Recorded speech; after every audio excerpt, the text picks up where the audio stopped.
Bienvenue à un épisode du podcast Zone A1. Aujourd'hui, on parle de préparation physique. Selon toi, Gab, quel est l'élément le plus important en préparation physique qui est souvent négligé? Ben écoute, ça va commencer avec ce qui nous relie tous ici. C'est la posturologie. Donc, c'est tout ce qu'il y a à voir avec la posture. Et aujourd'hui, évidemment, on veut avoir l'opinion du grand chef, le maître en la matière, Paul Gagné. On a M. Phil Roy, qui est un habitué du podcast. C'est la deuxième fois qu'il est parmi nous. Et M. Antoine, qui nous arrive directement de France, du coup, bordel. Bonjour tout le monde. Bonjour. On est chanceux. Le sud de la France. On a des gros cerveaux en place. Là, donc, c'est sûr que ça va être un podcast animé. Exact. Donc, on connaît déjà Phil. Phil, on ne te présentera pas à nouveau. Okay? L'auditoire est déjà au courant de tous tes méfaits dans le monde de la préparation physique. Paul. Plus de méfaits que de bienfaits. Oui, exact. Exact. Monsieur Paul Gagné, présentez-vous, s'il vous plaît, votre background. Paul Gagné. That's it. Ça arrête là. Background, je suis vieux. Je sais non, mais s'il fait son background au complet, on a fini le podcast. Non, ça va être trop long. Là. Je sais. Non, mais on en parlait justement, on a tourné un autre podcast avant, mais tu nous parlais de quand tu avais découvert la posturologie. Tu nous dis souvent le timeline, tu nous l'expliques, la préparation physique, mais je voudrais savoir comment tu as rentré là-dedans, la posturo. La première, Michel Joubert, notre collègue qui est podiatre à Trois-Rivières, il avait vu Dr Bricot en 92. Puis Michel travaillait avec moi, il dit tu devrais, viens voir ça va être le fun. Donc à ce moment-là, tu entraînais déjà des athlètes? Oh oui, j'ai commencé en 82, moi, mes premiers athlètes professionnels, j'avais 21 ans. OK. Puis déjà là, j'étais avec Charles Poliquin, puis on avait déjà quelques bananes sur nos épaules. Fait qu'on était un petit peu très imbu de notre personne. Un peu cocky. C'était un groupe, mais c'est qu'on on avait des succès. C'était quoi le nom de cette business-là avec Poliquin? Il y a ça? Il y avait le nom. Nous, on faisait la promotion pour Charles aussi en même temps pour les séminaires au Carrefour Multisport. OK. Mais ça, c'est après, c'est plus tard après. Mais avec Yves Etier, on avait, ça s'appelait Posturo Performance. Yves Etier puis moi, on est les premiers à avoir amené la posturo pour les préparateurs physiques. Après la première demi-heure, j'étais avec Bricot, je voulais m'en aller. Je trouvais que ça avait l'air d'un infomercial à vendre des semelles. Mais il y avait juste moi et Yves Etier dans le groupe, c'était tout des podologues, c'était un peu ésotérique, la vibe. La vibe, ouais. T'es seul. Puis dans ce temps-là, j'étais pas mal plus baraqué. 30 livres de plus, j'étais plus jeune. Puis Yves avec, mais on a bien fait. C'est Bernard. Vous avez laissé votre ego un peu de côté. On était les seuls qui étaient en préparation physique. Le reste, c'était tous des thérapeutes, des médecins. Mais on a bien fait de demeurer là. Ouais. Puis là, on a continué. C'est quand que ça a déclenché, justement? Tu te dis, il y avait la semelle que tu n'étais pas trop en faveur de ça au début de la... C'était 4 jours. Hein. Le premier cours, la première fois, c'était 4. Fait qu'après 4 jours, on a compris beaucoup. Puis Bernard, vu qu'il était chirurgien orthopédiste, surtout pour les genoux, puis c'était un skieur aussi, fait qu'on a travaillé beaucoup. Puis venant de Marseille, il y avait beaucoup de joueurs de rugby, beaucoup de joueurs de foot. Fait qu'on a commencé à avoir vraiment un autre angle. Ça va être valable pour nous. Ça. Mais quand on a commencé à regarder les yeux et les pieds, là, parce qu'on veut pratiquer tout de suite, hein, nous autres, hey, wow! Ouais. J'ai trouvé le pain tranché, la recette du PFK. Mais tout le monde nous regardait. Pourquoi tu me fais enlever tes souliers? Pourquoi tu me regardes les yeux? Les années 90. Hein, oui, mais c'est vraiment intéressant. C'est le fun parce que c'est un peu rendu la normalité de plus en plus. Les athlètes ou même le monde rentre dans le gym, je peux t'enlever mes souliers? Oui, enlève tes souliers. Travaille nu pied. Oui, let's go. Fait que ça, c'est rendu plus une normalité. Puis j'avoue que sûrement qu'en 90, enlever tes souliers, qu'est-ce que tu me fais faire là? C'est du fétichisme? C'était la base de la préparation physique. Au Canada, c'est basé sur NSCA. Donc, c'est les préparateurs de football américain. Donc, les 3 big lifts, bench, deadlift, squat.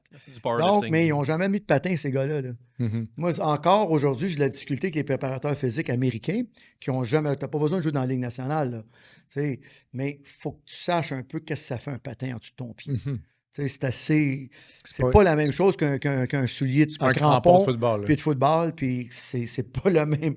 C'est le sport... Pour moi, c'est le sport d'équipe le plus difficile à préparer. Mm-hmm. Le plus imprévisible aussi à préparer.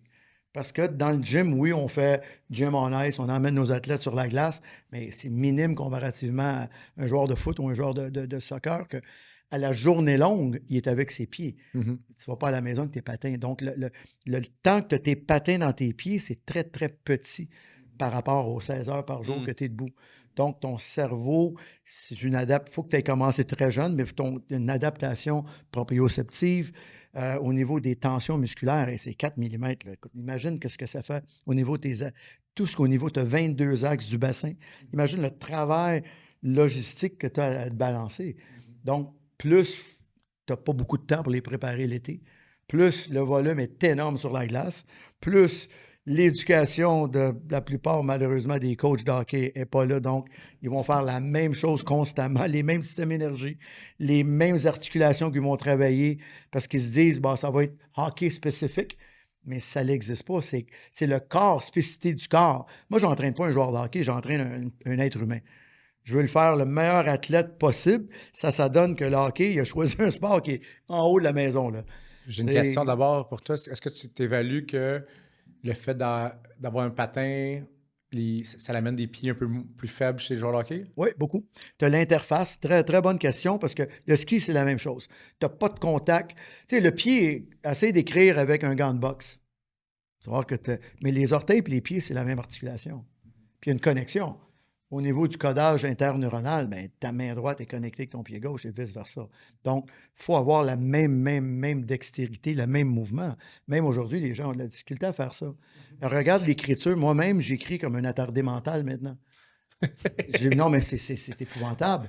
Quand j'étais jeune, on avait on avait même de la corne après les doigts. Mais aujourd'hui, même mon épouse est obligée de signer mes chèques.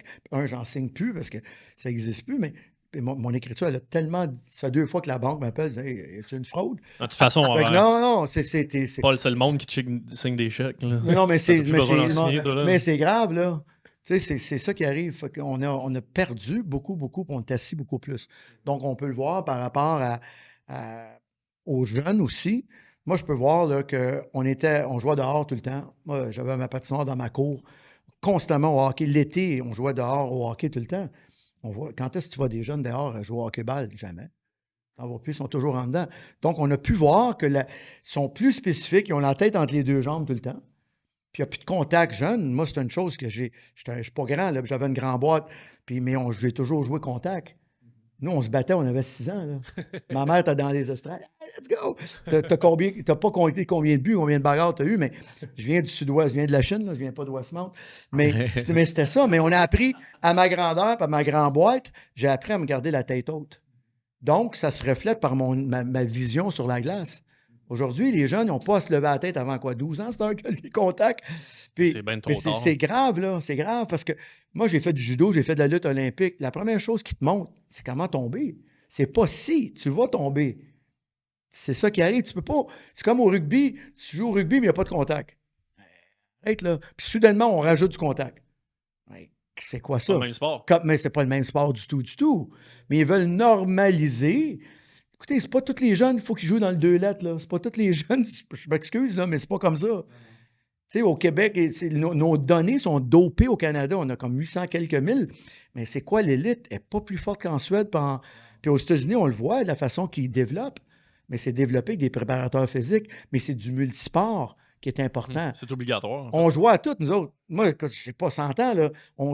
J'ai joué au tennis intercollégial, joué au badminton intercollégial, joué au golf, j'étais un 6 d'handicap, joué à baseball, joué au junior. On jouait à tout. Tout le temps, constamment. Tu n'es jamais en dedans. Donc, on a développé des côtés athlétiques que même si je n'étais pas un bon joueur de hockey, j'étais plus en forme que la plupart des joueurs de hockey, ce qui m'a permis d'être dans l'élite tout le temps. Même si tu m'avais analysé, là, techniquement, tu aurais dit, il va jouer simple lettre, puis même dans le B. Mais par contre, ma capacité au niveau respiratoire, physique, puis mental, puis mon degré d'athlétisation était très élevé. Donc, j'étais capable de te suivre. Je vais te suivre pendant 25 minutes. Je ne score pas, mais toi, tu ne scoreras pas. Tu ne toucheras pas au puck, c'était le bon. J'étais le Guy Carbonneau du temps. C'était ça. T'évalues-tu que le fait que tu as fait du judo, lutte, peut-être à améliorer plus certains systèmes qui t'ont aidé mental. Comme un système mental. Ouais. Parce que c'est comme les joueurs de rugby. Ils ont un seuil de douleur. Une pratique de rugby, tu te fais toujours mal. Une pratique de lutte, c'est impossible de ne pas te faire mal. En judo aussi. Donc, tu t'habitues. Mais quand tu arrives dans le hockey, un petit contact de temps à autre, comme on dit en québécois, attache ta tuque. Parce que dans les coins, même si tu n'étais pas gros, on apprend à gérer son corps dans l'espace. Va dans un bar à Perpignan, puis prends-toi contre un joueur de rugby, puis tu vas aller voir que dans le coin, tu ne bougeras pas du coin. Il va te maîtriser rapidement, sans même te frapper, parce qu'ils sont habitués de vraiment ajuster leur corps avec, parce que c'est ça qu'ils font à la journée longue. C'est ça qui arrive. Fait que, au hockey, c'est ça qui manque aujourd'hui. Les jeunes, nous, on travaille avec des cardio-fréquencemètres. Regarde quand il y a des contacts, comment que ça lève, puis combien d'erreurs qu'ils vont faire. C'est réglé au nombre de contacts qu'ils vont faire dans une partie s'ils ne sont pas habitués avec leur talent, puis pas leur talent, mais leurs habiletés. C'est réduit complètement. Mais même dans la Ligue nationale aujourd'hui, les jeunes qui arrivent, tu sais, 20, on en a là, avec les Canadiens de Montréal, des défenseurs, c'est des gars de 6'2", 6'3", 200 quelques livres, ils prennent des mises en échec de l'arrière. Ils savent pas comment prendre une mise en échec, ils sont pas habitués, parce que probablement que dans le junior, à 6'3", tu as l'attaquant, l'allié qui a 5'10", il s'en va pas planter le défenseur dans la bande parce qu'il sait qu'il va se refaire pincer après ça. Fait que les gars arrivent dans la Ligue nationale, il y a des gros alliés de 6'4", 6'2", 6'1", solides, qui sont là pour frapper, ils savent pas comment prendre une mise en échec, ils se font blesser. T'avais pas ça avant, je le sais que ça va plus vite maintenant, les gars sont plus gros, sont plus forts, sont plus entraînés, mais ils prennent pas une mise en échec de la bonne façon. Exactement. Là, tu as dit un mot. Exact. Prends Eric Lindros, puis son frère, c'est des excellents joueurs, mais il était tellement énorme dans le junior qu'il n'y avait pas. Mais quand il arrivait dans la Ligue nationale, Stevens, il a montré, puis même des gens comme Kasparaitis, qui étaient beaucoup plus petits, mais ils ont fini leur carrière. Parce que ces gars-là, c'était des hommes, là. Donc, ils n'ont pas appris à lever leur... Comme les jeunes aujourd'hui, ils n'apprennent pas à lever leur tête. Encore là, imagine une ligue de rugby que le développement, il n'y a pas de contact. C'est l'essence du sport. Ou tu joues au foot, mais pas de ballon. Parce que le contact en soi, il n'est pas mauvais. Vu qu'il ne se fait pas enseigner, là, c'est le respect en même temps. C'est les arbitres que... Avant, moi, j'étais coach de hockey et je me suis fait expulser très souvent parce qu'il n'y avait aucune idée. Puis tu dois sentir un peu... Moi, je viens de la Chine lorsqu'on jouait contre Verdun. C'était même... Lorsqu'on jouait à Midget, on était obligé de faire l'échauffement. La Chine, tu t'échauffes, OK, tu débarques la glace, Verdun s'échauffe, sinon le match ne commençait pas. Il y avait une bataille parce générale. On lançait sur l'autre gardien de but, parce que l'échauffement, dans le temps, c'était juste des tours. On tournait pour regarder les filles dans les estrades. On se promenait, on sortait le pied, puis là, on parlait, « Hey, ta mère, ben. » Puis là, mais la partie ne commençait pas. Donc, c'était ça, mais... C'était du piquant. C'était la Ligue senior. Au début, là, c'était les Dragons c'était Verdun contre Laval. Là, j'avais emmené Marty Havlat. J'avais emmené Elias Havlat, Michalek voir une game. C'était Laval contre Verdun. Là, je disais, vous allez voir ce que je vois. Ils droppent le puck. Puis il y avait Paul Brossu. Il y avait une couple de bons joueurs là-dedans. Des gars qui ont joué dans les... En partant à drop. C'était fou, mais j'ai dit, nous, malheureusement, c'était ça qu'on jouait au hockey. Là. C'était slap shot, mais la journée longue. Mais pas à ce moment-là. Si on dit que, bon, c'était important de commencer les mises en échec en bas âge, là, il va y avoir des parents qui vont regarder le podcast, qui vont être comme, OK, mais là, mon kid, les blessures, les commotions cérébrales. Mais tu vas jouer au golf, là, tu peux jouer au tennis. Ce que je te dis, rugby, tu vas avoir des commotions cérébrales. Football américain, tu ne peux pas empêcher tout, là. Arrête, là. Mais ma question, c'est plus, je vous la pose à vous autres aussi en même temps, c'est que versus, si on dit que tu vas faire des commotions cérébrales de toute façon, entre te faire enseigner puis commencer jeune à prendre des hits, puis on s'entend, là, des kids qui a 7-8 ans qui commencent à se brasser sur le coin des bandes, versus un adulte qui a développé de la puissance dans le gym, qui a maîtrisé son sport, puis qui arrive pour foncer dans le coin, en plus avec la testo là, des jeunes. C'est quoi qui est mieux pour prévenir les commotions cérébrales? Je vous la pose, la question. Et Phil le dit, c'est de l'éducation, il faut pratiquer dans les pratiques. Exact. Nous, on l'emmenait avec des fonds, des choses de taekwondo. Même mes pros, on avait un gros camp, nous. C'était le plus gros camp au Québec à un moment donné. On avait 93 millions sur les 2 bancs à un moment donné. Écoute, tu ne peux même pas avoir d'équipe de hockey. Le cap, il est débosté. Puis 3 semaines avant les camps, il faut qu'ils commencent un peu à avoir. Fait qu'on faisait des drills dans les coins, ces choses-là, pour les remettre, même si c'est des professionnels. Parce qu'au camp, il n'y aura pas de mise en forme. Là. Si tu rentres, parce que les camps sont de plus en plus courts dans la Ligue nationale. Tu rentres puis tu as besoin de ta job. Tu veux ta job. Là. Tu joues pour ta job. Il faut que tu sois habitué. Donc, si tu habitues les jeunes, mais nous, on avait l'habitude dehors, on se battait quasiment. On jouait sur les patinoires dehors. Il y avait du contact tout le temps. On jouait au football. On jouait un genre de mini-rugby, Gaelic, whatever, qu'on jouait. Je ne me rappelle pas le nom. On se frappait constamment. Puis j'ai passé un scan pour le fun, pour le cerveau. Puis rien. Absolument. J'ai dit, genre, rien au cerveau. Tu sais, moi, quand je jouais, mettons, niveau atome, on allait faire des tournois 3A l'été. Puis on était une équipe du Québec. Puis quand on jouait contre des clubs de l'Ontario, que eux, dans leur saison, apprenaient déjà à faire du contact, c'était abuser la différence. Puis le développement en Ontario est déjà, net, en tout cas quand je jouais, était déjà en avance sur le Québec. Puis, tu sais, c'est fou là, à quel point que eux, j'aimerais ça, je serais curieux de voir les stats, mais le nombre de blessures et de commotions entre les deux provinces, à ce moment-là, c'est sûr, je suis prêt à mettre ma main au feu. Au-delà des statistiques, Phil, moi, ma question, c'est, bon, on fait tout un travail avec une connotation de développement justement du cerveau. Okay? On étudie ça, on l'utilise en pratique au quotidien.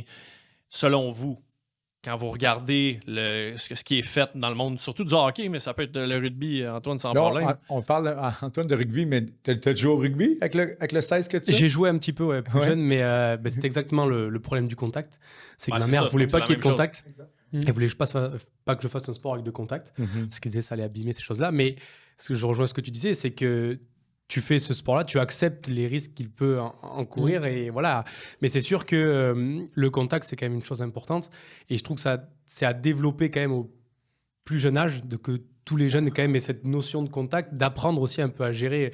Ça peut être les soucis de la vie aussi qui peuvent arriver, que ce soit dans la cour de récré ou autre, d'avoir cette notion d'être mise en échec ou en situation de contact avec une autre personne pour apprendre et savoir comment tu réagis par rapport à tout ça, quoi. Moi, je rajouterais le fait qu'on est tous préparateurs physiques. Dans la préparation physique, il y a moyen d'intégrer la posturo, puis de venir préparer, puis minimiser, putain de question que vous m'avez pas laissé poser. les effets d'une commotion cérébrale. Les muscles du cou, ça s'entraîne. Exact. Puis une commotion va souvent survenir pas sur l'impact direct, mais sur le whiplash après. Puis c'est tout par rapport au cou souvent. Donc, on est des préparateurs physiques. Oui, on veut les rendre plus vite, plus forts, et ainsi de suite, mais on veut prévenir les blessures beaucoup.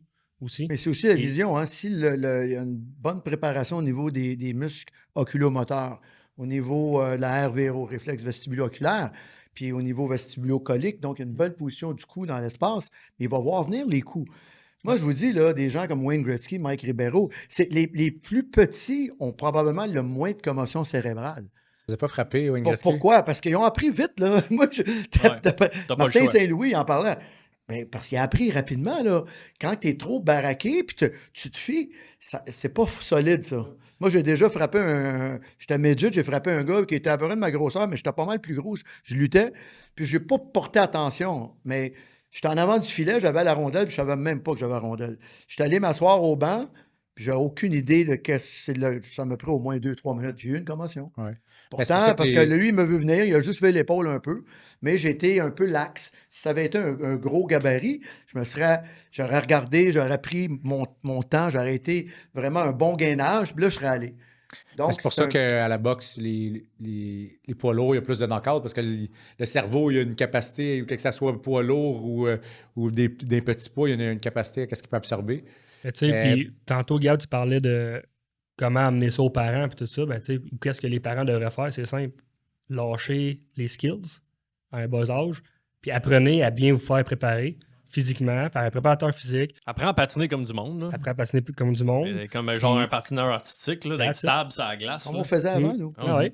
Puis tout simplement, fais-toi équilibrer niveau postural, parce que c'est la meilleure affaire que tu peux pas faire pour performer par la suite, puis tout va bien aller. Hein.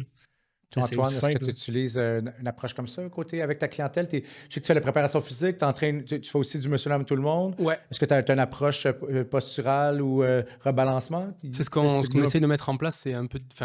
C'est assez difficile. C'est quelque chose d'assez nouveau en France. Donc déjà, la prise se prendre en main, c'est compliqué déjà pour une majeure partie. Donc déjà, amener cette dimension de la préparation physique, du sport, de la santé, c'est déjà un gros travail. Ils ont dans leur tête qu'il faut venir faire des squats ou faire un peu de cardio, des choses là. Donc, si on arrive à faire ça, c'est déjà bien. C'est vrai que quand on commence à avoir une autre approche qui est, on va travailler un peu le pied, on va travailler l'œil. Oui, mais attends, moi, je paye pour une séance de sport pour faire... Donc, c'est un peu compliqué à amener. Mm-hmm. Même si, au fur et à mesure, ce qui est bien, c'est que des fois, comme ça marche en claquement de doigts avec un exercice, on peut corriger. Quand on a vraiment quelqu'un qui arrive avec un problème comme ça, il va directement comprendre le sens. Et il va être quelqu'un qui n'a pas forcément de problème particulier. Il va être un peu plus fermé à ça. Ouais. Et c'est un peu plus compliqué après de l'amener aussi. Il faut aussi l'amener aux gens avec qui je travaille, qui ne sont pas forcément formés là-dedans. Ouais. Le but, c'est d'y venir, mais du coup, qui sont aussi un peu réfractaires à cette méthode-là parce qu'il faut sortir un peu de ce que tu sais, de tout ça. Donc, c'est vrai que c'est un peu compliqué. En préparation physique, avec les nageurs, c'est un peu plus facile parce qu'on parle quand même d'athlètes de haut niveau. Ils ont une certaine discipline. Ils ont confiance en moi. Ils sont prêts à faire, Ils sont prêts à faire, les prêts à devoirs. faire les efforts. Comme on disait, tantôt, on parlait de la respiration, ces choses-là. Ils ont compris l'impact, ils ont compris l'intérêt.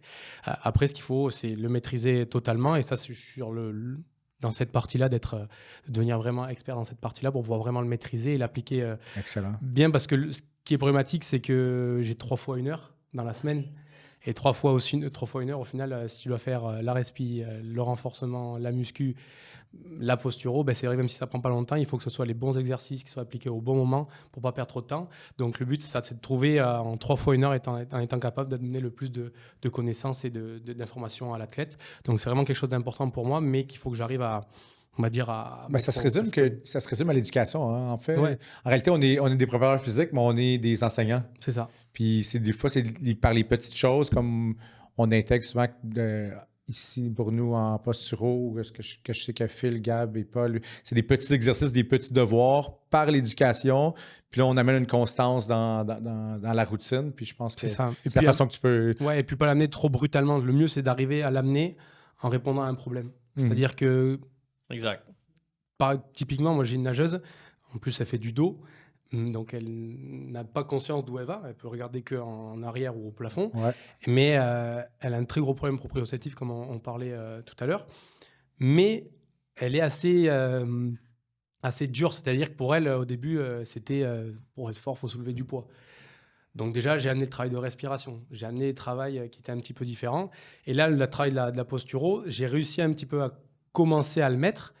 Mais en fait, il faut repartir très loin en arrière des fois sur certains trucs parce qu'en fait on sent que c'est pas acquis et du coup elle, ça la frustre parce qu'elle se dit non mais attends, il y a les jeux dans 6 mois. Une athlète de haut niveau, puis tu me fais comme... Voilà, il y a les jeux dans 6 mois, il faut que je sois prête. Oui, mais là il faut accepter peut-être de se dire attends, si tu veux être dans les meilleures conditions, on va repartir un peu en arrière.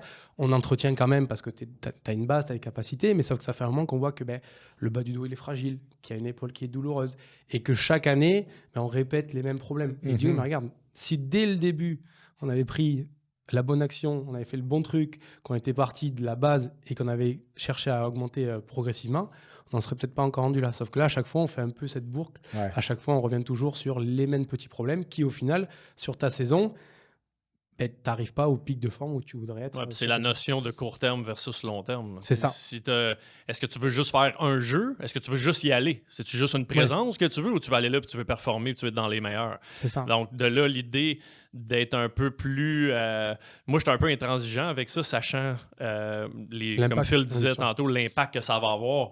L'impact d'avoir 2 pieds qui connectent le sol, 2 yeux qui regardent à l'horizon de façon symétrique versus 8 semaines d'entraînement. Je me pose tout le temps la question à quel point mon athlète va bénéficier justement plus d'une régulation du système nerveux versus des systèmes, exemple, d'énergie pour une tâche. Bien sûr, puis on sait les leviers que ça peut actionner et savoir que ça peut débloquer après. Exact. Et qu'on pourra peut-être, du coup, en 4 semaines, faire le travail qu'on aurait fait en 12 semaines sans se blesser, sans amener de ce problème-là. Et ça, c'est aussi le fait qu'il faut que moi je sois meilleur dans ce que je propose encore pour pouvoir l'amener de façon un peu plus concrète et qu'elle se pose moins de questions sur ce que je lui fais faire. Faites-vous des évaluations, Antoine? Ouais, on fait. Les clients qui arrivent, ils se font-ils évaluer? Les clients... les nouveaux clients? Nouveaux clients, non, on le fait pas sur ça parce que c'est en fait, on va faire dans l'ordre de priorité pour eux au début. Souvent, ce qu'on va faire, c'est qu'ils vont arriver, déjà, ils veulent faire la séance de sport, donc on va essayer d'amener ça. En fait, on fait l'évaluation, mais sans leur dire qu'on fait une évaluation, quoi. C'est plutôt de par la séance. Bon, de toute façon, déjà, ils arrivent souvent avec des chaussures de run où ils ont ça dessous les pieds pour faire des squats, du soulevé terre, des choses comme ça. Bon, ça, on enlève, on met pieds nus, et puis de là, on l'analyse par la marche, des choses comme ça. Mais comme j'ai pas accès à tous les clients, que je suis pas tout seul dans le gym, c'est un peu compliqué. Mais sinon, ouais, le but, c'est pas de leur dire qu'on va faire un bilan parce qu'on en fait déjà un petit peu, un premier bilan pour savoir c'est quoi tes motivations, pourquoi tu viens, quel est l'objectif. Donc, ça leur fait beaucoup de choses où ils peuvent se poser plus ils vont se poser de questions. Ça peut être bien, mais ça peut être négatif aussi dans le fait de « Ah non, mais attends, tu m'embarques dans quel processus? Ça va être trop long, c'est pas pour moi. Moi, je suis venu pour faire du sport. » Donc, le but, c'est prendre les motivations un petit peu et puis dès la première séance, dès là, commencer à avoir un petit peu les problèmes qui vont se poser sans forcément le dire « Écoute, on va faire un bilan, on va faire ci, on va faire ça », sans que ce soit trop dense pour lui. Par contre, nous, le but, c'est de prendre le plus d'informations pour pouvoir adapter au fur et à mesure. Moi, je te conseille ardemment de faire des évaluations et que ce soit toi qui dicte l'évaluation. Comme on mentionnait tantôt, les parents qui vont emmener leurs jeunes dans ton gym, ben, ils ont déjà une intention de dire « Ah, mon jeune a besoin de vitesse, mon jeune a besoin de ci ».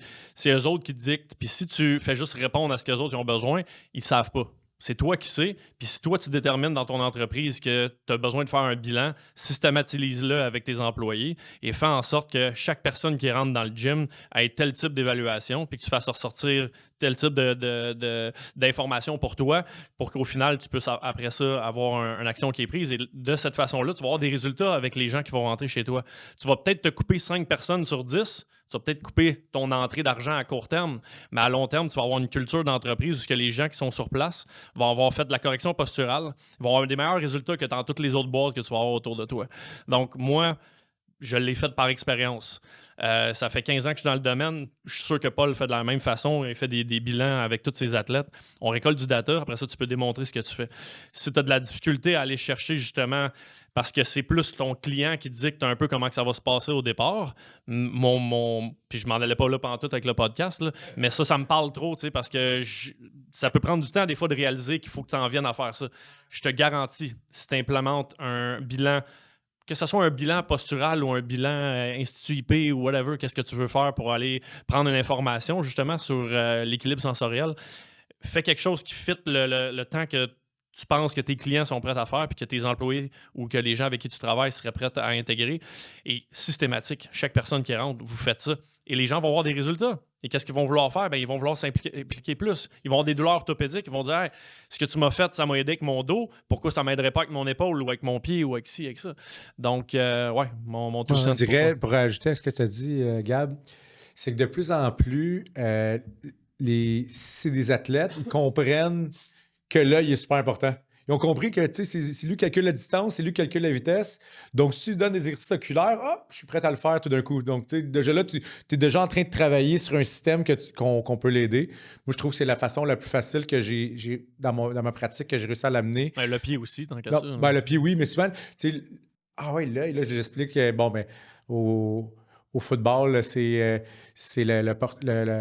le receveur de passe qui attrape la balle d'une main qui est le mieux payé. C'est le QB qui la met dans le spot-là qui est le mieux payé. C'est le joueur de hockey qui tape des buts au vol, qui a le one-timer toujours top net qui est le mieux payé. Fait que là, un coup que tu es un athlète, tu comprends que l'œil est très important. Là, je suis en train de parler d'un humain, un système un peu plus loin, mais c'est pas grave. Ça, dans le fond, le but, c'est d'y amener un système que je le sais que je vais avoir des résultats, puis je veux qu'il soit comme vendu à mon système. Moi, c'est la façon que j'ai intégré. Je parlais beaucoup de l'œil, le pied. Ben, le pied.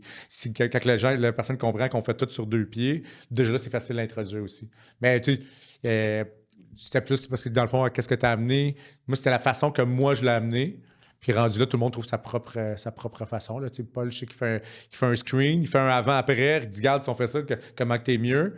Il sert les Desmo aussi, fait que ça, c'est cool aussi. Moi, je te mentionne ça parce que je connais le type de clientèle avec lequel tu travailles. Je le sais qu'en Europe, il y a un petit peu plus de fermeture d'esprit à ce qui est nouveau. Pourtant, sur d'autres paramètres, il y a beaucoup plus d'ouverture, mais sur cette question-là d'entraînement, je me suis rendu compte, même juste à y avoir été quand on a fait les formations, donc d'avoir quelque chose de systématique qui n'est pas nécessairement, là, ça n'a pas besoin d'être un bilan de 2 heures, mais juste de prendre en charge le client. Dans le fond, le client il est là pour ça aussi. Tu sais, s'il vient avec un peu d'attitude, ben, c'est un peu ton rôle de pas leur mettre à sa place, je ne veux pas dire comme ça, mais vraiment de prendre charge de l'évaluation. Tu sais, il vient te voir pour avoir ce genre d'informations-là, puis même s'il est là pour de l'entraînement régulier, les experts. Ben, c'est ça. Tu sais, faut que tu justifies pourquoi tu es payé. Puis si tu fais juste tout le temps plaire au client, puis de dire, OK, ben, il est là pour de l'entraînement, on va faire de l'entraînement, mais que dans le fond, tu n'avances pas. Moi, c'est l'erreur que j'ai faite en début de carrière. Et ça n'a pas pris de temps que je m'en suis rendu compte parce que là, je me ramassais avec. Je voulais tester des protocoles d'entraînement, prendre de la force, prendre de la masse musculaire, perdre du gras, puis j'étais pas capable parce que les gens étaient tout le temps tout pétés. Et tu reviens à la base, puis tu corriges les systèmes, et puis là, ben, t'as plus de plateau, t'as plus de blessures. Donc, du moyen, même du court terme, ça peut être quelques mois, là, c'est pas long. Là. Donc, ouais, je sais pas comment vous voyez ça, comment vous travaillez de ce côté-là, mais je sais que Paul, la majorité des tests qu'on utilise, il les a fait. Là, Paul, j'avais été le voir, il y a 4 ans à peu près? Environ ça, 4-5 ans. 5 ans, j'avais été le voir, puis je faisais déjà la posturo. C'est juste que j'avais besoin je voulais quelqu'un d'autre externe m'évalue. Puis comme de fait, je pense qu'il fonctionne de même. Il s'adapte à chaque personne qui arrive devant lui. Il a évalué, m'a fait faire quelques exercices. On a réévalué. Tout de suite, je me sentais mieux. Je le voyais tout de suite. Mais tu t'en allais voir Paul pour ça. Oui, exact. Lui, il y a des clients qui s'en viennent pour justement pour du fitness, pour des objectifs très généraux. C'est pas la même dynamique. Tu t'en vas voir Paul, tu t'en vas voir comme l'élite des préparateurs physiques probablement dans le monde. Lui, il n'a pas besoin de te vendre qu'il va te faire une évaluation. Tu vas t'installer là chez eux, puis il va te faire ce que tu veux. Il m'a vendu une Desmo. Mais d'instaurer ça de façon systématique dans un centre d'entraînement versus tu t'en vas voir quelqu'un dans son garage, tu t'attends déjà à ce qu'il te fasse un bilan. Je pense que vous serez d'accord avec moi que c'est un autre dynamique, c'est un autre monde complètement. Moi aussi, j'ai vécu ton challenge. Puis à la limite, malheureusement, on va aller voir tantôt mon centre. J'ai des clients que j'aimerais ça pouvoir faire ce que je veux faire de la posture avec eux, les remettre parce que je les vois juste bouger. J'ai même pas fait de bilan. Je les vois bouger. Je fais OK, je m'en vais voir. OK, là, tu bouges comme ça, à cause de ça. Puis là, ils sont comme pas très ouverts à vouloir mieux. Mais là, rendu là, moi, je me dis, bon, j'ai fait mon travail, je les ai sensibilisés, je sais que je peux l'aider. Il viendra me voir quand il va être prêt. Puis pendant ce temps-là, je le regarde bouger, je me ferme les yeux des fois. Les yeux saignent. Mes yeux saignent. Puis là, je me dis, là, peut-être qu'il va juste attendre de se blesser, ce que je veux pas. Je voulais éviter ça. Mais s'il n'a pas été prêt à entreprendre le changement, je peux pas vouloir plus que lui. Donc, finalement, il revient me voir parce qu'il dit « Hey, tu m'as parlé de quelque chose l'autre jour, que j'étais croche puis que je marchais pas bien. Ouais. Mais là, j'ai commencé à avoir mal au dos. Il dit « Penses-tu que on pourrait commencer un protocole? » Là, finalement, good. C'est juste que j'aurais aimé ça le faire avant. Ouais, il faut que ça fasse son chemin aussi. Tout le monde est différent et il y en a qui vont prendre 1 mois pour réaliser, il y en a qui vont sur le moment être ouverts, il y en a qui vont mettre 1 an. Et après, voilà, il faut attendre, quoi. Tu sais, moi j'étais Gab, tu sais, là, on est comme pareil, mais j'étais un tripeux de data. Fait que, on parle de périodisation, de programmation, mais ça vaut quoi si tu n'as pas de data pour te fier puis d'avancer avec ça? Autant que ce soit juste de la vélocité, des charges d'entraînement ou peu importe, mais ça prend une évaluation, ça prend quelque chose de tangible, de quantifiable ou au minimum de qualitatif, d'écrit, pour te baser sur quelque chose. C'est pour ça que le bilan postural, le bricot, il est quand même le fun parce qu'il est simple quand tu t'évalues, OK, une hanche plus basse, il y a une épaule plus basse, il y a une rotation, il y a un plan scapulaire antérieur. Rendu là, tu as juste ça, tu as comme un bon bilan. Puis là, finalement, tu vois le progrès. Tu n'es plus à 2 doigts en avant, tu es rendu à 1 demi-doigt. Tu sais, tu as de quoi de quantitatif un petit peu puis de qualitatif, mais mettons, tu rajoutes un système comme le output, qui est comme un accéléromètre, puis un goniomètre et toute la patente intégrée. Puis tu rajoutes ça à l'intérieur, des tests de rhombaire et tout ça, là, tu n'as plus juste tu as décalé un petit peu vers la droite. Tu as vraiment une stats sur comment est-ce qu'il a bougé. Parce que au niveau de balance. Là, il est en train de faire acheter une autre affaire, lui? Oui. Il n'y a pas juste Paul qui peut vendre des machines. Moi, je vends des semelles, je vends des décimaux. mais ouais, effectivement. Fait que, ça prend ça. Les personnes qui écoutent, si vous allez voir quelqu'un qui n'a pas de test, qui n'a pas d'évaluation, qui n'a pas de quoi de tangible, fuyez. C'est comme si tu vas voir le médecin. Tu vas chez le dentiste, ils vont faire des tests. Tu n'as pas le choix, tu ne t'assois pas, OK, vas-y. Là. Non, mais le corps humain est fait pareil. C'est comme ça. Ça prend un minimum. Tu peux mettre ça des fois, ça va prendre 15 minutes, là, c'est tout. C'est l'avant et l'après aussi, surtout, parce que c'est pas seulement l'évaluation, c'est le correctif. C'est comme tu as parlé de ton expérience avec moi, mais on fait tout le tour. C'est pour emmener. Si moi, je connais pas vraiment le rugby, puis tu dis, j'ai entendu parler de Paul Gagné, je vais aller le voir.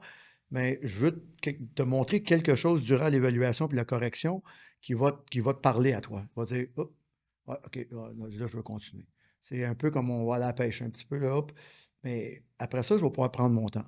Mais lorsque tu as une correction rapide, puis tu te sens déjà mieux, tu vas être à l'écoute. C'est juste ça. C'est juste pour ça. Je me demande, tu disais que tu suivais beaucoup d'athlètes de natation. En statique, en position debout, est-ce qu'on est capable de voir beaucoup de déséquilibre à la natation? Est-ce que c'est flagrant? Est-ce que les pieds sont disharmoniques? Ils sont souvent flats. Les pieds sont flats. En fait, on va surtout le voir en fonction du passé aussi de l'athlète, du nageur, quoi. Vraiment de comment il a été construit. Est-ce que c'est quelqu'un qui a été construit directement dans l'eau? Est-ce qu'ils n'ont pas pris le temps de travailler aussi parce qu'en fait, c'est le problème d'une activité comme ça, c'est que quand tu viens pour faire de la natation, si tu vois ton fils ou ta fille qui est en dehors du bassin, tu vas dire mais je paye pas pour ça, je paye pour qu'il aille dans l'eau. Ouais. Donc du coup, en fait, tous les qui sont pourtant très intéressants, tous les roulades, les jeux comme ça qui vont permettre de créer l'enfant, ils vont être un peu faits dans l'eau, mais avant d'arriver à être capable de le faire dans l'eau, il faut déjà avoir acquis un certain niveau.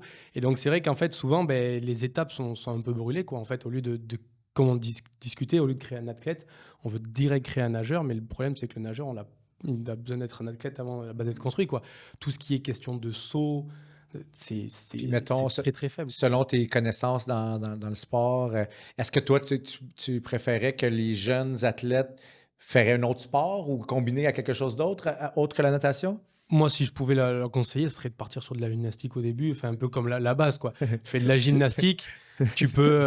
Je m'attendais à ça, mais je ne savais pas s'il y avait Ouais, la gymnastique, et après, tu peux partir sur, comme on disait, un peu les sports de contact ou autre pour appréhender les arts martiaux, un peu au rugby, ou un peu ce qui se passe dès qu'il y aura un contact. Après, ce qui est intéressant, c'est l'athlétisme, pour moi, si c'est bien fait pour apprendre à courir, pour être un athlète de base, savoir courir déjà, c'est un principe. Et après, tu te spécifies en fonction de l'activité qui te plaît. Mais bon, si on devait revenir à la base, peu importe l'activité que tu fais, en fait, tous les enfants devraient faire de la gym. Si tu es au tennis, tu fais de la gym. Si tu es au rugby, tu fais... Pour vraiment avoir ce développement que tu vas tellement content que tu dises ça. Là. Combien d'enfants sont capables de faire une roulade? Ouais, non, ça, c'est fou. J'ai coulé mon test d'entrée en ken à cause de ça. On a fait un La roulade podcast. arrière, On a fait un podcast il y a quelques semaines ensemble. Puis justement, c'est ça qu'on parlait. Que moi, mes deux filles font la gymnastique, mais si j'avais un garçon que j'aurais voulu qu'il joue au hockey, puis le développement au hockey, j'aurais fait faire la gymnastique aussi. Parce que tous tes patrons moteurs, tout est stimulé, tous les sens sont stimulés, la grippe, le vestibulaire, la proprioception x10. Donc, c'est un sport où je ne savais pas que tu allais le dire, mais j'espérais. Mais même, je pense que là, actuellement, moi, si je devais faire une roulade ou si je vais enchaîner 5 roulades, je pense que derrière, à la suite des 5 roulades, j'ai perdu mes repères et je ne sais plus où je suis, quoi. Je pense que même dans la continuité, je pense que ça se perd. Enfin, si on pouvait l'apparenter à du jeu ou autre, on le perd trop souvent. Et c'est ce que j'ai essayé de ramener un petit peu dans la natation, c'est que je ramène beaucoup de jeux de balles, de cohésion, parce qu'en fait, première compétition que je fais avec les nageurs, c'était, il y avait des petits groupes. Alors certes, c'est un sport individuel, mais tu nages toute l'année avec les mêmes personnes, tu t'encourages quand tu es dans ta série dure. Vas-y, allez, continue, ça fait toujours du bien. Et en fait, je me suis rendu compte que c'était que de l'individualité. C'était des groupes de 20 personnes, mais qui vivaient que pour eux, quoi. Et donc, au final, moi, j'ai essayé de ramener un peu cette cohésion par des jeux de balles ou autres tout au long de la compétition pour garder cette émulation. Parce que tu as un qui va nager le premier jour et tu as un qui va nager que le dernier jour. Donc, c'est cette difficulté à tenir et savoir qu'on fait partie un peu d'un groupe, comme au final, quand ils sont en équipe de France après, quoi. Et ça, c'est, je pense, cette partie-là même pour nous, je pense qu'on perd de jeu, de développement, de toutes ces qualités, de marcher sur les mains, de faire des roulades, des choses souvent, souvent qu'à l'entraînement... je quitte. Merci, Merci. Yes. Au revoir. Je dis souvent qu'à l'entraînement, c'est efficace, qu'est-ce qu'on doit faire en entraînement, mais c'est encore mieux si on a du plaisir à le faire. Puis des fois, d'intégrer, surtout à un jeune âge, d'intégrer des jeux, une activité qui, en même temps, il y a du moteur, il y a de la motricité, il y a du cerveau qui est actif. Je pense qu'on développe encore plus. Bien sûr, comme on le voit dans les séries où si tu veux travailler de la force, tu sais que tu prends le temps de récup. Qu'est-ce qu'il fait? Il reste assis. Il attend comme ça que sa série, les 3 minutes, elle se termine. Ok, il se relève, il prend sa barre, il fait ses trucs. Essayer de trouver un petit peu garder une activation pendant ces temps-là, que ce soit du jonglage, de la balle. Puis la dépense énergétique ne sera pas si grande non plus. Non, voilà. Et puis de toute façon, Enfin, moi, avec les nageurs, jamais je vais chercher du max, du vrai max. Enfin, ça doit peut-être arriver une fois dans l'année. Mais ça reste toujours quand même des charges qui restent en dessous parce que le risque n'est pas forcément autant intéressant que le bénéfice. Le bénéfice n'est pas autant intéressant que le risque. Donc, ils sont en capacité de pouvoir faire autre chose pendant la récupération, quoi. Je saute sur ce qu'on a parlé tantôt. Je reviens un peu, Antoine, parce que ça me fait penser le fait que les athlètes que tu as présentement, tu peux aussi te servir de ça pour ta clientèle générale. Je vais t'expliquer un peu comment moi, le concept que j'ai au gym, c'est que oui, le but, tu sais, Athletic One, c'est de ramener l'athlète originel qu'il y a en chacun de nous. Mais l'essence de ça, c'est aussi que j'ai un client qui va avoir 78 ans, que son but, c'est de s'entraîner pour continuer de jouer au badminton avec son voisin le plus longtemps possible pendant sa retraite. Et puis, je vais avoir un petit gars ou une petite fille de 6 ans qui commence, puis c'est sa première exposition à l'entraînement. Ben, tout ce beau monde-là, dans le même gym, avec les athlètes professionnels, puis les athlètes qui, ça fait 3-4 ans qu'ils sont avec moi, mais c'est pas encore, tu sais, c'est pas le produit fini, si on peut dire. Ben, ils vont faire leurs exercices de neuro dans le gym. Donc, ça revient un peu à ce que tu dis, tu sais, les balles, les trucs. Donc, je pense qu'il y a une façon de rendre les gens qui font rien un peu mal à l'aise de rien faire. Parce qu'à un moment donné, quand tu vois le mec à côté de toi soulever des barres de fou ou de faire des sauts de malade, puis les gens, ben, ils se posent des questions. Ils sont comme, hey, qu'est-ce qu'il fait de plus que qu'est-ce que moi je fais? Tu sais, je m'entraîne comme lui. Ah, ben, tu sais, il y avait un débalancement au niveau des pieds, puis on a corrigé ça depuis ce temps-là. Tu sais, c'est comme ça, là. Donc, unlock the performance. Oui, unlock the performance. Puis ça, ben, ça devient gênant à un certain point. Moi, les clients rentrent dans le gym. Je fais la même chose que Yann. Je leur fais un bilan, je leur montre les déséquilibres. Après ça, je leur explique que, regarde, il faudrait faire A, B, C, D pour se rendre où ce que tu veux aller. Ah, OK, je vais commencer avec le training, puis on verra par la suite pour le reste. Ils rentrent dans le gym la semaine d'après, puis ils voient tout le monde rentrer 15 minutes avant leur session, faire tous leurs exercices, puis il me rappelle après ça pour booker une session de posturo, tu comprends? Donc, il y a moyen d'instaurer une façon de fonctionner sans que tu sois en train de pousser ces éléments-là vers le client, que ça soit sa propre décision. Moi, j'aime pas ça arriver et dire, regarde, t'es obligé de faire ça. Mais c'est une obligation déguisée, dans le fond. C'est que moi, je veux t'amener là le plus rapidement possible, de façon plus efficace, en ayant le moins de blessures possible, le moins de risques de blessures possible. Ben, ça prend ça à la base. Après ça, je suis conscient que même les gens, comme tu disais, des fois faire un changement sur leur déjeuner, c'est une grosse histoire. OK, je suis conscient de ça. Mais notre travail, c'est de m'enlever mes toasts. Ben oui, mes toasts au beurre de pinot. Sauce de protéines. Eux autres, c'est pas ça, c'est les croissants au miel, les petites viennoiseries le matin. Avec pain au chocolat. Ouais, puis ils ont tous des abdos, ces styles-là. Rien à C'est du bon beurre, c'est de la... Ouais, exact. C'est de la bonne qualité. Mais c'est ça. Donc, au final, tu peux créer un environnement qui est propice à prendre des décisions comme celle-là, de s'investir dans un changement comme ça. Mais ça, il faut que ta culture soit vraiment prédéterminée à l'avance. Ouais. Ta clientèle, par curiosité, tu disais que tu travailles avec certains athlètes, tu as une clientèle de monsieur, tout le monde, puis la tranche d'âge, c'est quoi là, environ que tu vas avoir dans ta boîte? Si je devais différencier, c'était les athlètes, en fait, je vais sur place. Ils ont une super salle de musculation sur Canet, là, à côté de Perpignan. Donc, pour ça, c'est vraiment top. Donc, c'est pour ça que c'est un peu dommage, des fois, qu'ils ne viennent pas pour qu'ils montrent un peu l'exemple comme tu peux faire des vidéos, par exemple, les mettre sur ta page. Puis là, bien sûr, bien sûr. Ouais, okay, super. Et après, du coup, en fait, à la salle, on a, comme tu dis, monsieur, madame, tout le monde, plutôt ce qui est perte de poids. Prise de masse, c'est un peu plus rare. C'est santé, bien-être, perte de poids. Et la moyenne d'âge... allez, on va être plus sur du 30-45 avec des exceptions, hein, bien sûr, mais qui vont au-delà. C'est parce que je pose la question parce que je dirais que c'est fou, mais c'est quasiment cette clientèle-là qu'on doit le plus éduquer. Ouais. On est encore souvent, cette clientèle-là, souvent, ils pensent encore que manger des œufs, c'est pas bon pour son cholestérol. Comprendre? Ils ont encore des pensées qui sont fausses, à la limite, sur l'entraînement, sur l'alimentation. Donc, eux autres, c'est dur parce qu'on dirait qu'ils sont fermés un peu au départ. Puis là, j'ai aussi de la clientèle comme ça, fait que j'espère qu'ils m'écoutent. Donc, on doit encore plus. Ils veulent des résultats. Ils croient déjà connaître un peu la formule sans. Ils disent, faut juste que je m'entraîne. Puis oui, mais ça ne fonctionne pas exactement comme ça. Si ton but, c'est de la perte de poids, OK, pourquoi tu veux perdre du poids? Parce que tu veux faire d'autres sports, tu veux bouger plus, tu veux faire ça. OK, là, c'est un bon objectif. Je vais être beau tout nu. Perdre du poids pour perdre du poids. Ben, déjà, moi, c'est un autre objectif que j'accepte plus que juste je veux perdre du poids. Ah ouais, c'est ça. Mais pourquoi tu veux perdre du pois? OK, là, tu as un objectif, tu sais pourquoi tu veux perdre du poids. Bon, qu'est-ce qu'on peut faire pour y arriver? Là, des fois, c'est de défaire un peu leur pensée que c'est juste bouger. Juste si je bouge puis je change rien d'autre, ça va être bien. Ou des fois, ça va être j'ai juste coupé ma liqueur, j'ai juste coupé mon Coca-Cola. OK, puis qu'est-ce que tu fais d'autre? Donc, c'est beaucoup une éducation. Hein, puis je pense que ça reste que c'est du repeat. On doit répéter, on doit le redire, parce que ça doit être intégré. Puis des fois, j'ai des gens que je le sais qui m'ont suivi sur les réseaux, qui ont entendu des choses, puis ils me l'ont dit. Ça l'a pris 6 mois que j'ai regardé ce que tu mettais comme contenu à tous les jours avant de t'appeler. Oui, bien sûr. Ça, c'est... Il va regarder 10, 15, 20 fois et c'est qu'au bout de 6 mois que ça va l'intéresser et qu'il va commencer à dire c'est peut-être pour moi. Et encore, c'est fou, hein? Tu auras fait le premier rendez-vous qui va pas forcément signer non plus. C'est-à-dire qu'il va se dire attends, je vais encore réfléchir et encore. Et tu le verras peut-être. J'en ai eu un, il y a 3 mois exactement. C'est drôle qu'on parle de ça, mais ça fait 5 ans qu'il me suit, puis il m'écrit, il like, il commente, il pose des questions, il DM. Rien. 5 ans, dans le temps que t'avais pas de barbe, là. Non, j'avais de la barbe.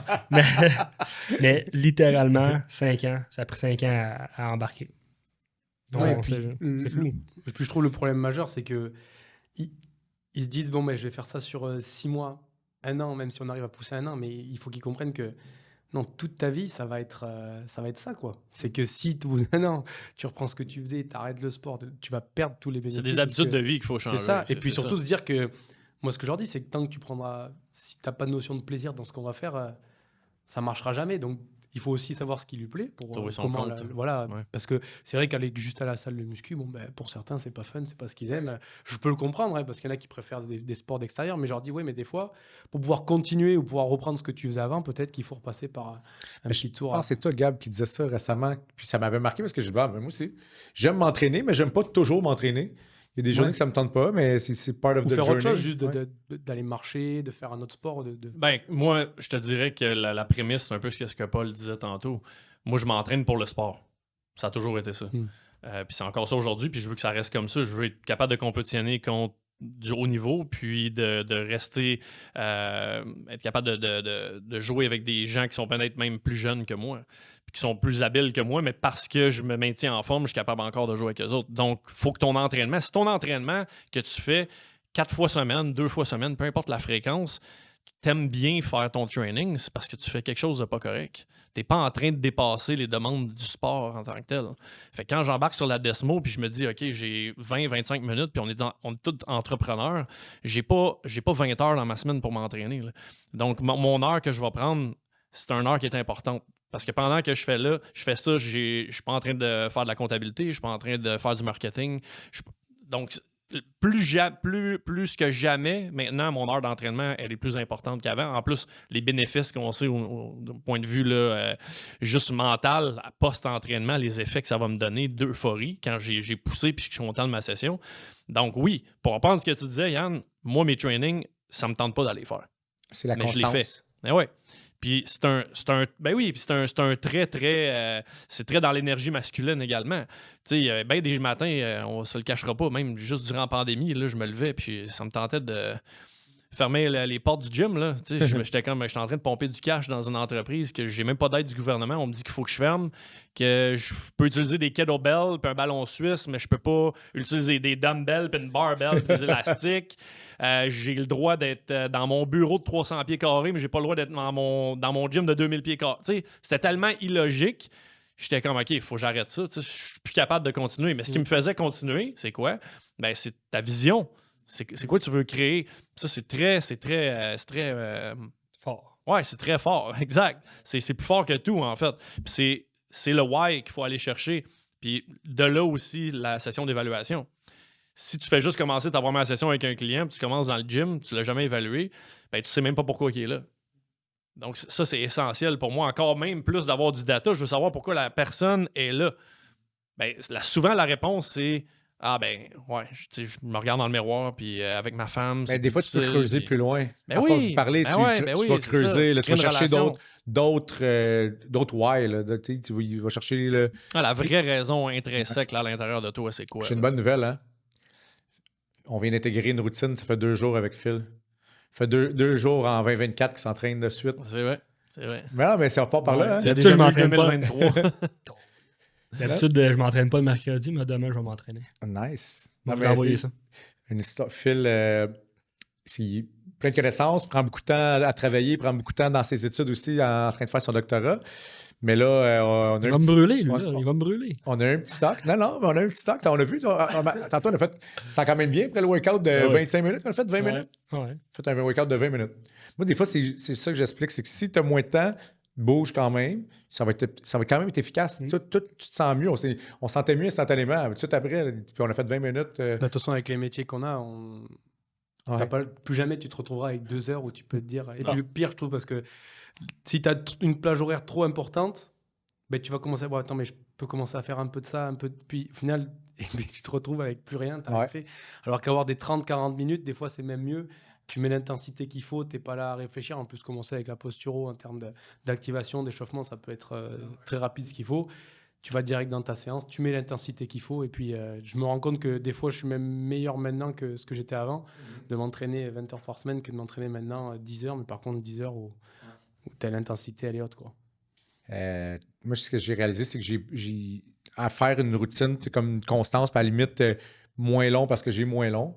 Je me sens mieux aussi dans mon énergie, dans le reste de ma semaine, pour faire mes tâches au quotidien. Fait que ça, j'aime bien ça. Puis j'ai écouté un podcast la semaine passée de Joe Rogan. Est-ce qu'en France, c'est populaire, Joe Rogan, vu que c'est en anglais, peut-être moins? Non, moi, je connais un petit peu parce que de l'MMA voilà, j'aime ça, sûr, mais c'est vrai que comme ça en anglais, c'est assez... souvent, c'est les traductions, mais c'est sur des reels, des choses très courtes. Joe Rogan, c'est un des plus gros podcasts aux États-Unis. C'est immense. Puis, c'est pas dans le monde. Puis il y avait The Rock qui était invité à son podcast. Puis c'était quand même drôle parce qu'ils ont fait 3 heures. Les autres, ils n'ont pas la même réalité que nous pour le moment, peut-être un jour. Non, mais ils ont fait 3 heures. The Rock est arrivé la veille. Ils ont fait 3 heures d'entraînement, sauna, plunge, sauna, cold plunge. Ils ont fait comme une boucle comme ça. Puis après ça, ils ont enregistré le podcast qui a duré 3 heures. Là, j'ai écouté quand même 2 heures. J'avais du temps. J'étais en auto. J'ai fait aller-retour 2 fois. Donc... ce qu'il expliquait, c'est que lui, c'est sa constance, c'est part of the journey, c'est sa routine de vie, puis lui, c'est à tous les jours. Il dit, c'est 7 jours. Il dit, c'est plus comme avant, quand je m'entraînais comme une machine pour le sport, etc., que je voulais vraiment de la performance, c'est que ça fait partie de ma routine. Une journée que je vais m'entraîner, je vais juste bouger pendant 30 minutes. Une autre journée, je vais faire un entraînement plus intense. Puis à chaque jour, il commence avec son 3 minutes de cold plunge. Fait qu'il commence par la partie qui est la plus tough. Il dit, je commence avec it sucks, c'est le plus dur. Puis après ça, tout le reste de la journée est plus facile. Je fais mon entraînement. Quand tu dis de souffrir, c'est rendu le fun comparativement à faire le froid. Puis après ça, ben là, tout le reste de la journée, c'est easy. Puis là, j'ai adoré entendre ça parce que moi, je m'entraîne, je dirais, comme 4 fois, 5 fois, dépendant des... Puis c'était quelque chose que je pourrais intégrer. Je ne sais pas si je vais mettre 7 fois, mais intégrer vraiment une routine que je commence ma journée. Puis à la limite, je pense que je vais me lever un peu plus tôt, puis je vais intégrer ça. Mais c'était juste d'expliquer, je pense, que puis chaque personne est rendue à un autre stage dans sa vie. Hein? On est tous à un stade différent. Puis on est à un stade différent que quelqu'un qui ça fait 10 ans qui s'entraîne ou 5 ans ou peu importe. C'est d'avoir la sensibilité de « you have to do something ». Tu dois commencer quelque part. Puis je pense que c'est notre job à nous de pouvoir les diriger puis les éduquer pour le faire. Ouais. C'est de la poésie. Ouais. Ben, c'est un peu ça, je crois. Le poète est parti, donc Yann a pris le relais. Fait que, dans le fond, c'est vraiment, moi, je pense, c'est d'intégrer une routine. D'intégrer une routine qu'on est capable de faire puis surtout quand tu commences, que tu sens pas que c'est trop... c'est une montagne. Puis à la longue, ça va, comme je dis, ça va faire partie de ta routine. Puis, je pense que c'est Charles Poliquin, dans une de ses formations que j'avais faites, qui disait que ça prend environ 22 jours à intégrer une habitude de vie. Donc, en moyenne, j'imagine que certaines personnes, c'est plus, certaines personnes, c'est moins. Mais c'est pour ça que même ma clientèle de Monsieur, Madame, tout le monde, je leur explique, je dis, donnez-vous du temps. Commencez pas... Tu vois ton partner, tu vois un de tes amis que ça fait 10 ans qu'il s'entraîne, que lui s'entraîne 5 fois semaine, bien, ça se peut que ce ne soit pas le bon départ pour toi. Tu sais, commence pas nécessairement avec 5 fois semaine. Commence avec quelque chose qui fit dans ton horaire puis que tu vas soutenir. Puis on augmentera graduellement des sessions. On augmentera graduellement les sessions. Puis ben, finalement, tu vas commencer. Peut-être que tu n'aimeras jamais ça t'entraîner, mais tu vas commencer à aimer la routine, puis comment tu te sens. Et puis le pourquoi tu le fais aussi, tu comprendras un peu mieux. Mm-hmm. C'est pas au bout de 3 mois souvent que tu vas... 3 mois, tu peux voir des résultats, 6 mois, mais ce qui est intéressant, c'est voir les résultats dans le long terme. Donc si tu t'y tiens, tu vas voir que tu vas te sentir plus en forme que quand tu avais t'as 45 ans peut-être maintenant, ben, avec 5 ans en arrière, tu étais incapable de faire ces choses-là. Et c'est à ça qu'il faut que tu prennes goût pour dire, OK, ben, C'est pas le plus fun, mais je le fais. Je le garde, je le maintiens et après, je sais que j'aurai les résultats que j'ai envie d'avoir. Fonctionnez comment, Antoine, chez vous? Est-ce que c'est justement de l'entraînement plus individuel, en groupe? C'est que de l'individuel. OK. Ouais, nous, là, on fait... Enfin, t'avais Aptavita que t'avais vu déjà, Ouais. qui était cross-training dans ce style-là. Ça, on l'a toujours. Donc ça, c'est vraiment le cours collectif. Mais comme on voit, c'est des gens qui sont déjà en capacité de se prendre un peu en main, de venir franchir le pas, qui n'ont pas besoin qu'il y ait un bilan, ces choses-là avant. C'est, ben voilà, écoute, tu veux faire du sport, très bien, tu peux te joindre au groupe. À la méthode CrossFit, cross-training comme on fait. Et après, du coup, on a ouvert l'autre structure où on fait que du one-to-one. Ça peut se faire en binôme des fois avec son copain ou sa copine ou avec un ami. Mais voilà, on reste quand même sur cette branche-là. C'est quand même du personnalisé avec vraiment... Quel système d'entraînement vous utilisez principalement? Ben nous, du coup, on a lancé un peu notre façon de travailler, HTM, Hybrid Training Method. Le but, c'est de... Moi, je suis issu du CrossFit. Donc, j'aimais quand même cette méthode-là, d'avoir un peu le côté renforcement musculaire, cardio. J'aimais bien... Voilà, moi, je vais rarement à la salle et me faire que de la muscu. J'aime quand même avoir cette dimension... métabolique aussi. Voilà, métabolique. J'aime bien vraiment avoir cette partie-là. Donc, c'est comme ça qu'on fonctionne. On a utilisé un petit peu les procédés qu'on avait vus avec le tension au début pour les méthodes axées plus sur la perte de poids. Donc, on va être beaucoup sur une partie renforcement musculaire au départ avec... Souvent, on va travailler en solo au départ, on va faire un exercice, après un superset et un triset, et on finit avec une partie métabolique, un peu plus cardio-crossfit, sans partir dans les mouvements de gym trop complexes, ces choses-là. On reste quand même assez basique, surtout que les gens ils démarrent l'activité, c'est pas de les mettre en échec. Et le but après, en fonction de l'objectif, on va être sur une périodisation qui soit linéaire ou non linéaire, avec objectif en lien avec ce qu'ils veulent travailler, quoi. OK. Donc, est-ce qu'ils vont signer pour 3 mois, 6 mois? On essaye de faire que de l'année. OK. Fait que la plupart, c'est annuel. Là. La plupart, c'est annuel. Donc, tu peux périodiser à l'avance puis vraiment garder du long terme. Bien. À part quand, voilà, vraiment, il y a quelqu'un qui... Bon, il y en a toujours des gens qui veulent que 3 ou 6 mois, mais souvent, après, ils continuent, ils viennent plus loin. Bon, au moins, ils ont testé et puis ils accrochent. Mais c'est vrai que moi, je leur dis, de toute façon, écoute, le plus simple, c'est que pour vraiment qu'il y ait des résultats et que tu adhères aussi au processus, c'est de partir sur 1 an et de s'engager et de s'y tenir, quoi. Tu peux pas prétendre en 1 ou 2 mois avoir tes... OK. Donc, c'est cool. Tu me disais que tu utilisais pour tes progressions, autant tes programmes que tu bâtis que la périodisation de tes clients. Tu utilises quand même en perte de gras le temps sous tension comme on avait vu ensemble. Ouais. Okay. De toute façon, de base, je l'utilise pour quasiment tout le monde parce que... oui, c'est une quand c'est des gens, oui, voilà, c'est une valeur ajoutée. Puis en plus, quand c'est des gens qui viennent nous voir dans cette dimension avec Reborn, c'est des gens qui ont rarement fait de sport ou qui veulent reprendre ou qui veulent s'y mettre ou qui comprennent que maintenant il faut se mettre en santé en faisant du sport. Donc c'est la meilleure façon d'apprendre les gestes, que ce soit par l'excentrique long, ces choses-là. Et après, en fonction, ça peut être pas hyper fun de faire ça trop longtemps. Donc c'est vrai qu'après, on va vite changer un peu les paramètres au bout de 2 mois, 3 mois pour essayer de changer un petit peu le fait d'être toujours sur un excentrique long pour venir modifier un peu l'entraînement, quoi. Okay. Mais on aime bien toujours garder quand même cette... dimension un peu, travailler des slam balls, travailler avec les sleds, qui donne un peu ce côté un peu plus fun à l'entraînement que d'être juste sur une barre de squat et de compter 1, 2, 3, 4. Que tu sens que tu as poussé un peu plus tes limites, aussi avec une sled et tout. Ouais, parce que c'est... Tu peux pousser tes limites pas mal sur un squat 12 RM. Ouais. On va l'en faire tantôt. Non, mais vu que tu bouges... Mais ce que j'aime bien, c'est que du coup, sur le sled, tu vas moins te déformer, ou enfin, le risque d'avoir une mauvaise forme est quand même moins important sur un squat. Si le mec il en a plein le cul au bout de 3 reps, il va commencer à relâcher. Puis toi, tu vas dire, mais non, mais attends, je suis obligé de poser parce que là, ta forme, elle est plus bonne. Alors que sur le sled... Donc, tu utilises les sleds et les mouvements plus dynamiques en fin d'entraînement. On fait l'entraînement comme puis ça. Au début, c'était gros compound. Voilà. Que ce soit de la robe, que ce soit du sled, comme ça, je sais qu'il peut y aller all out. Il n'y a pas de risque particulier à part des sensations un peu haut de cœur ou autre. Mais voilà, ce qui va être vraiment technique et où il faut prendre le temps, l'accent de bien le travailler, on va le faire au début. Et puis après, plus on va aller dans la séance, plus ça va être, écoute, libère-toi aussi, tu as bossé toute ta journée, tu as besoin de te défouler, prends le slam ball, éclate-le au sol. Et puis, qu'est-ce que tu dis par rapport au fait que justement, dans la même séance d'entraînement, si tu as plusieurs stimuli d'entraînement, au lieu d'aller justement taper dans un stimuli plus particulier pour avoir les adaptations que tu recherches, comment tu jongles avec ça, avec les différentes étapes de ta périodisation? Le fait que ça peut avoir un impact. Là.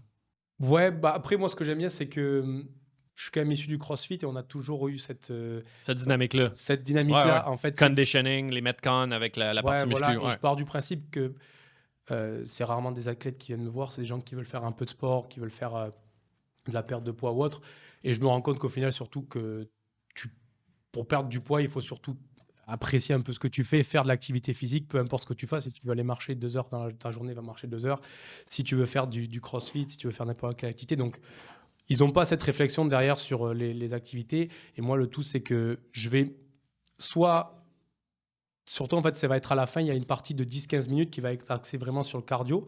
Et c'est là où moi, je vais choisir vraiment l'accent que ça va prendre. Est-ce qu'on va faire du sprint? Est-ce qu'on va faire un travail un peu plus long? Et c'est comme ça que je vais le régler un petit peu par rapport aussi qui aurait été fait. Voilà, si par exemple, on a fait beaucoup de force ou autre, si on était plus sur des 6 répétitions au début, eh ben, on va finir par aller faire des sprints ou des trucs de système nerveux. Voilà. On va plutôt finir sur un truc un peu plus long, un peu plus tranquille. Où le but, c'est d'apprendre à... Voilà, imagine, tu vas partir pour 15 minutes, mais si je te dis go, ben, tu partiras sur 30. Donc, apprends à gérer ton activité, ton pace un petit peu. Donc, tu as toujours une logique entre la muscu que tu as faite et la partie Metcon à la fin. Voilà. Okay, génial. Et puis après, souvent, les gens qui ont perdu du poids, les objectifs évoluent. Puis moi, tout compte fait, je me rends compte que je peux gagner de la force. Je voudrais gagner de la force. Ok, là, du coup, c'est vrai que le système des 1, 2, 3 et du cardio, parfois, on l'enlève un petit peu. J'aime pas, même pour quelqu'un qui veut faire que de la force, c'est pas mon essence à moi. Moi, je veux être assez complet.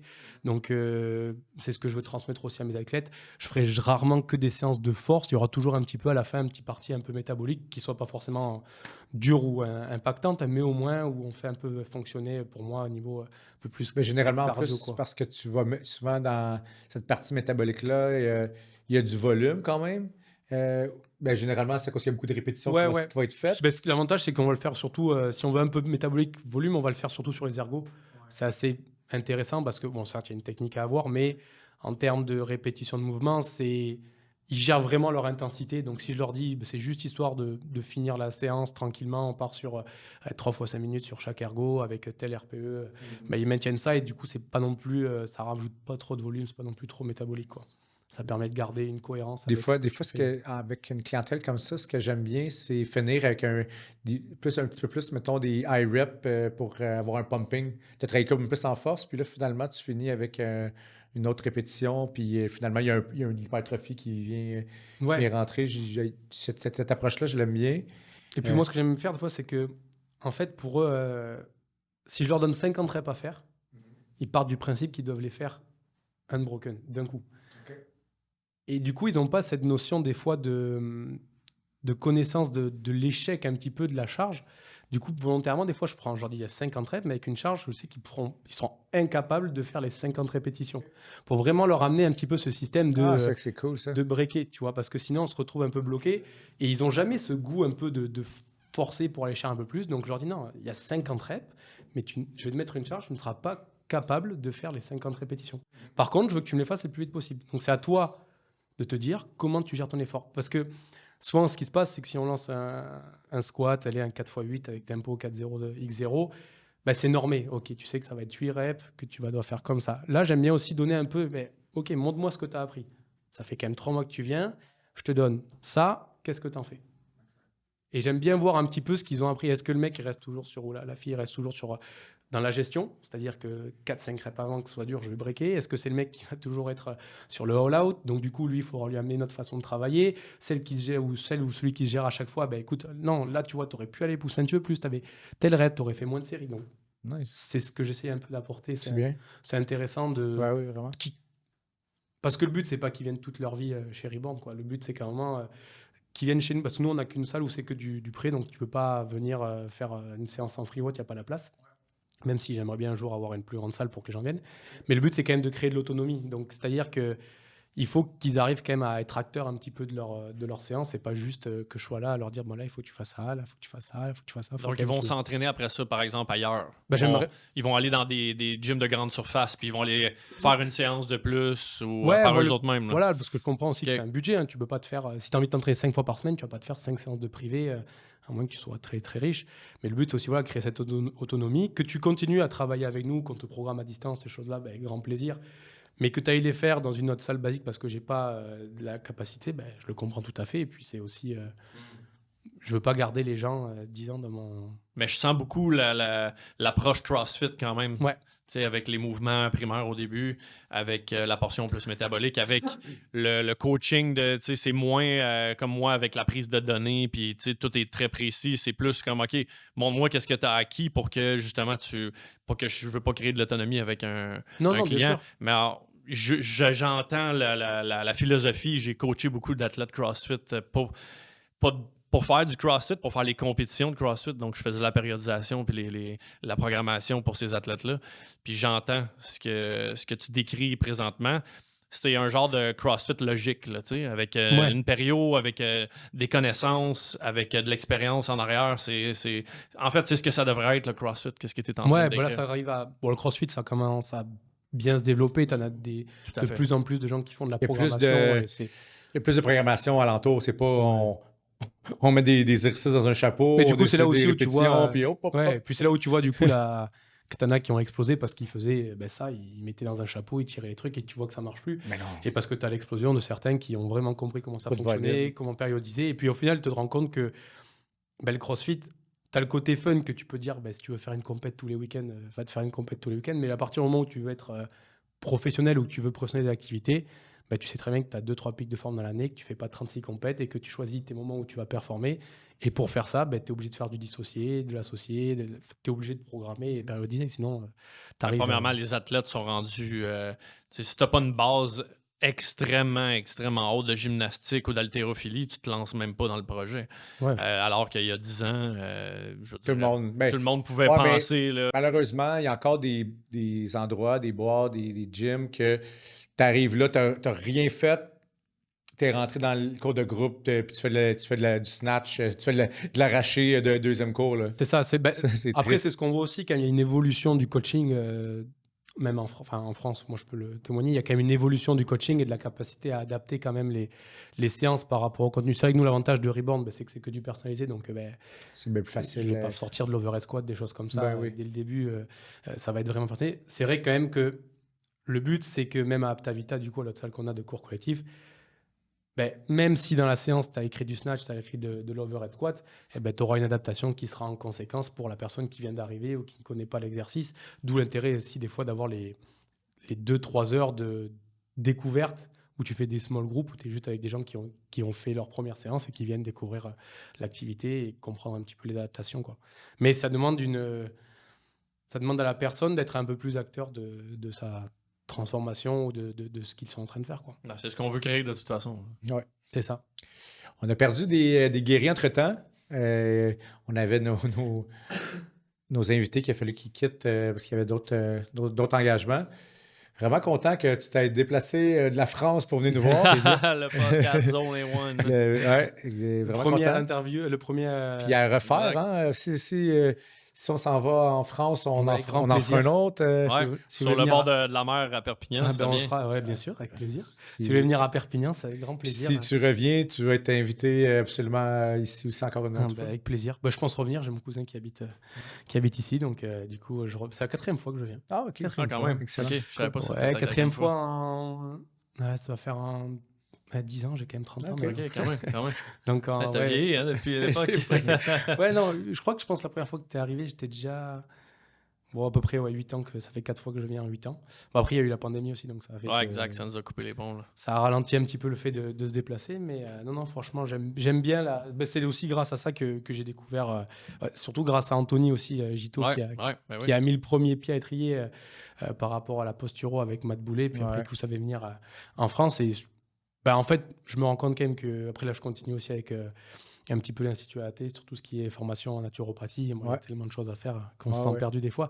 Mais je retrouve rarement quand même la qualité de contenu en France sur des choses comme la posturo, ces choses-là. Je me base beaucoup sur les formations qui font ici, quoi. C'est vrai que c'est ça qui est vraiment bien, quoi. Franchement, il y a une qualité de contenu qui... Je ne sais pas si je me trompe, hein, puis peut-être je suis allé une fois en France, mais c'est comme une interprétation que j'ai. C'est que les Français, il y a beaucoup de contenu, il y a beaucoup de connaissances, je trouve, pour les Français, mais un peu moins d'application. Ouais, c'est qu'on a du mal. En fait, c'est ce qu'on discutait. Je discutais ça il y a même pas un mois. C'était avec mes parents. C'était que eux, pour eux, ce qui était important, c'était l'école. C'est qu'il fallait aller chercher le bac, aller un bac plus 3, bac plus 5, et après, tu allais travailler. Et j'ai dit, ouais, mais tu vas travailler au bout de 5 ans d'année supérieure, mais tu n'auras jamais testé le métier, en fait. Et j'aurais dit, ouais, moi, ce que j'aurais bien aimé, c'est que j'ai fait ça, du coup. Et c'est qu'après que j'ai découvert qu'il y avait une autre branche en France qui était plus tournée sur l'alternance, c'est-à-dire que tu faisais 2 semaines en cours, 2 semaines en entreprise. Style un peu comme des stages aussi. Voilà. Et en fait, c'est ce qui te permettait de... En fait, tu avais un mec qui avait fait ça durait 1 an. Au bout d'1 an, il était coach sportif. Ben, il était en meilleure capacité de gérer un groupe, de gérer une séance, qu'un mec qui avait fait un bac plus 3 ou un bac plus 5. Ah ouais. Alors, certes, il n'avait peut-être pas toutes les connaissances théoriques, mais à un moment, si tu ne sais pas appliquer ce que tu as appris, ça ne sert pas à grand-chose. Et je trouve que c'est un peu comme tu as pu voir, c'est ce problème-là c'est soit tout théorie, soit tout pratique, et c'est difficile encore de réussir à jumeler les deux, et c'est ce qu'on... Ça reste que la théorie, c'est bien, mais souvent dans la pratique, on apprend beaucoup. Ouais, et puis tu te rends compte que tout le monde est différent. En plus, dans un métier qu'on fait où on travaille avec l'humain, chaque humain est différent. Tu peux faire un truc, tu vas faire le même programme, la même chose et tout avec un, tu vas le donner à l'autre, mais tu n'auras pas du tout le même résultat parce que ça se trouve, l'autre, il n'est pas du tout dans le bon mindset, il n'a pas envie de réussir, il se lève tous les soirs pour grignoter. Enfin, et c'est là où tu te rends compte que c'est hyper compliqué, quoi.